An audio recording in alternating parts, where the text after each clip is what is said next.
Hello, I'm the Media Wiz, because one art form wasn't enough. Today we're going to be talking about something that seriously needs to make a comeback. That being Dino-Riders. Now the most fearsome creatures to walk the earth are the greatest force in the universe.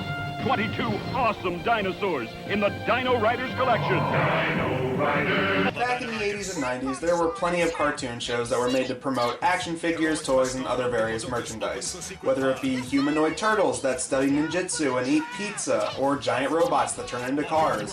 But Dino-Riders seems to be one of those concepts that merged a ton of awesome things together. The plot of the show, as well as the toy line, was an intergalactic war between two different species of aliens who use robotically mind-controlled dinosaurs to fight one another. Yeah, you heard that right. Aliens, dinosaurs, and robotics. If that didn't sway you, I don't know what to tell you then. The show was originally created by the brother and sister duo, Jerry and Carla Conway. Jerry being a veteran in the comic industry. His biggest claim to fame was being behind the original Death of Spider-Gwen and the crossover comic Superman vs. The Amazing Spider-Man. Meanwhile, Carla Conway was a regular in toy tie-in cartoons of the time, like Jem and the Holograms, Transformers, G.I. Joe, and the first generation of My Little Pony. The show was aired in 1988 and lasted one season with 14 episodes under its belt. Wait, hold on. A show with a premise that absurdly awesome, and it only lasted 14 episodes. Yeah, unfortunately. With Conway's connections to Marvel, the series was aired in Marvel's Action Universe block, alongside Spider-Man and even the RoboCop cartoon. Back in the day when violent rated-R movies could still get Saturday morning cartoons aimed at children. Before we talk about the cartoon itself, I think a quick analysis of the toy line and some other trivia is in order. Along with some other scattered merch like t-shirts, coloring books, lunchboxes, puzzles, and the sort. And interestingly enough, there was a Marvel-backed series of comics that tied into the series. Granted, it only lasted 3 issues, but still. What's really interesting is that the comic was a lot darker than the actual show. Kind of like how the original Ninja Turtles comic was a lot darker than the cartoon that would follow. Like, for example, one of the issues involves one of the characters, Questar, being accused of murdering his own brother. Okay, wow, for a ridiculous sci-fi Saturday morning cartoon show, that's actually pretty ballsy. They got away with that in the comic. But anyway, moving on to what tied this whole thing together, the show itself.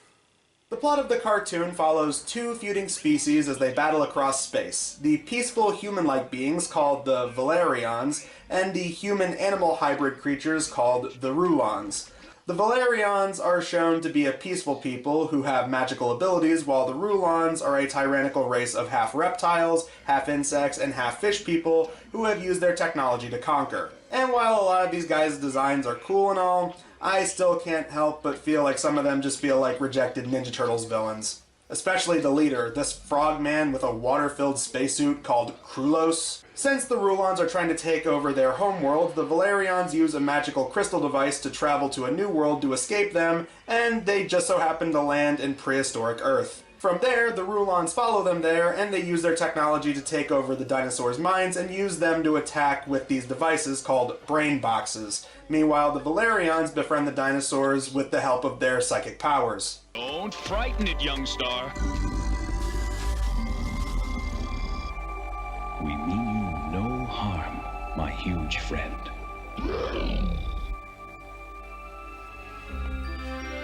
And from there, we get weaponized dinosaurs fighting and shooting lasers at each other.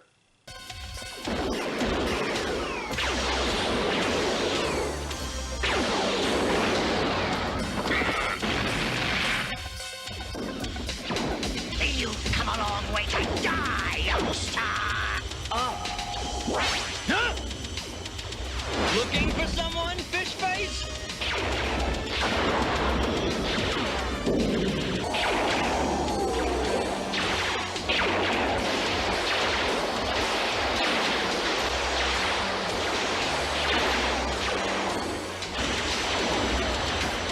There's no stopping them. Serena.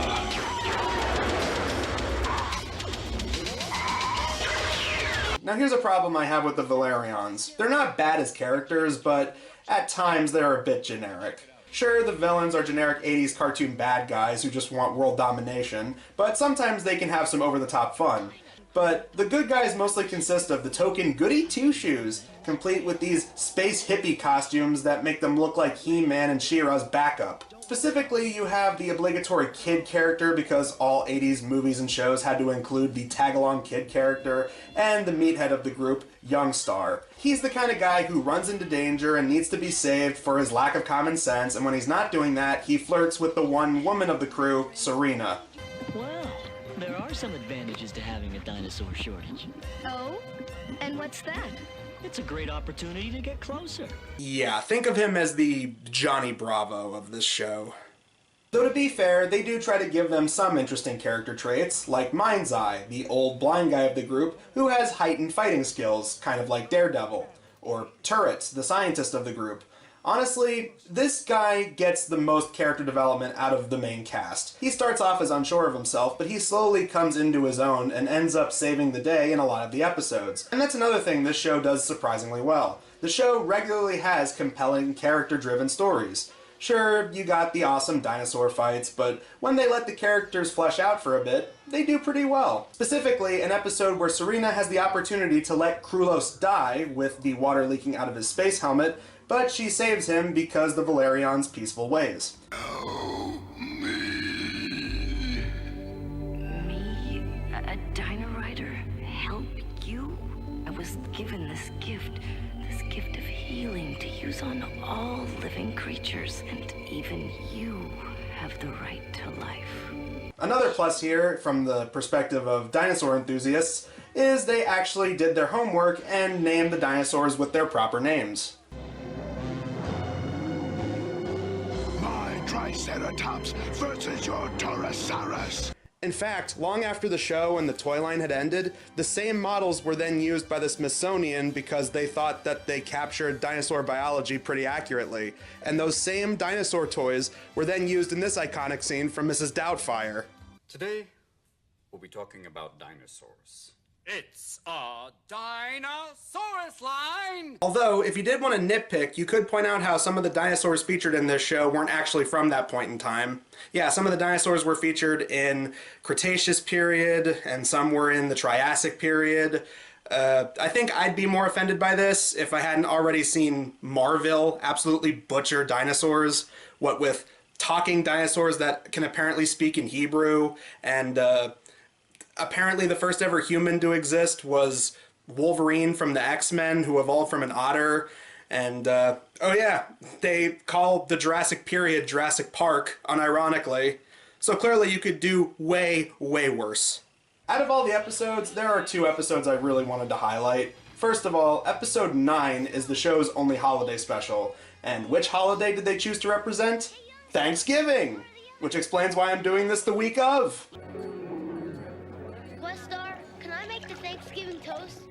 By all means, lad. At first, I wasn't sure we had much to be thankful for. But then I realized that we have everything that's really important right here. We have a beautiful place to live, all the food we can eat, the dinosaurs, and we have each other. I couldn't have said it better myself, lad.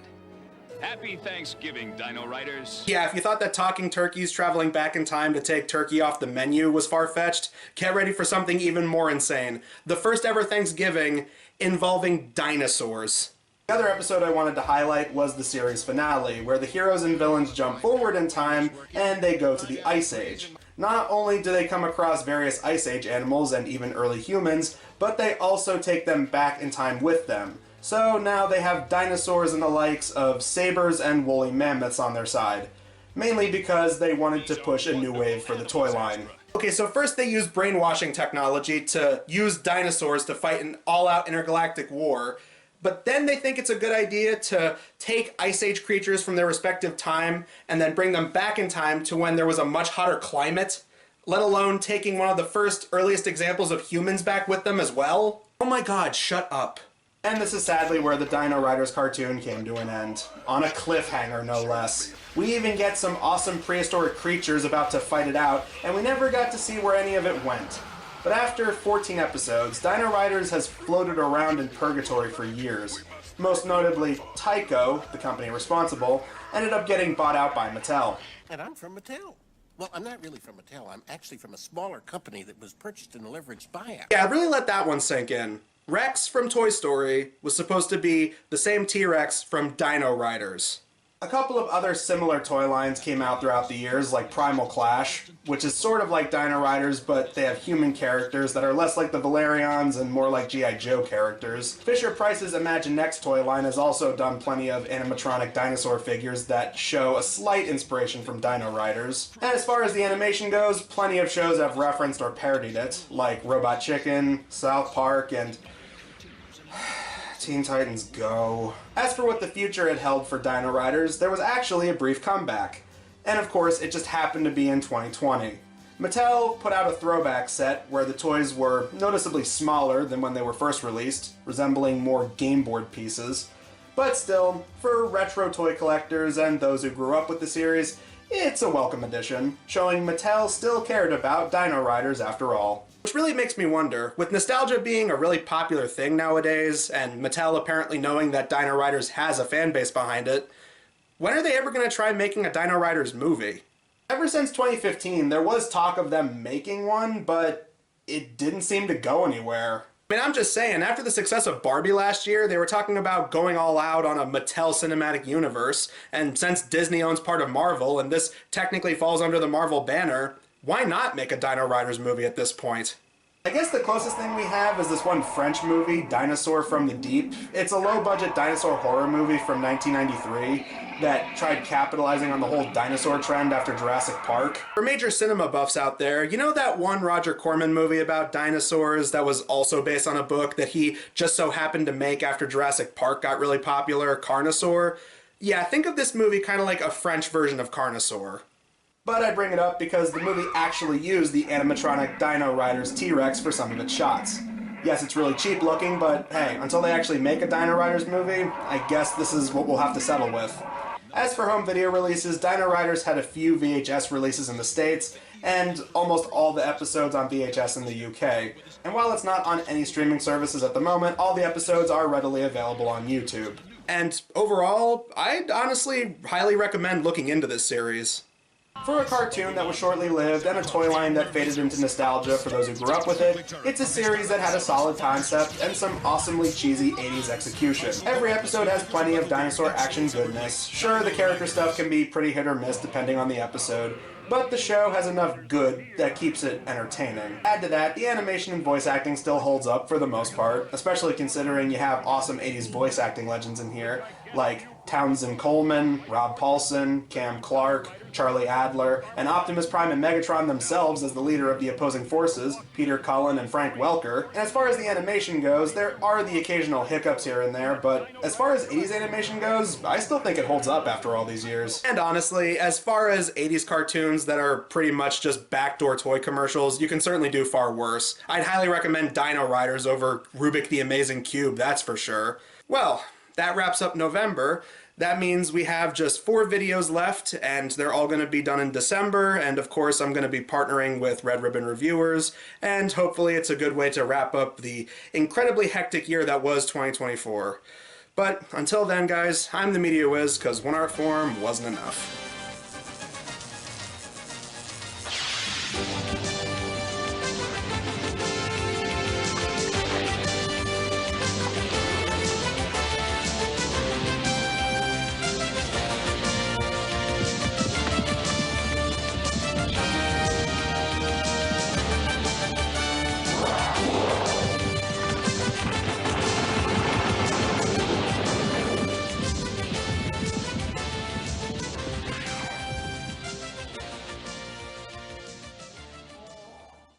That's chaos theory.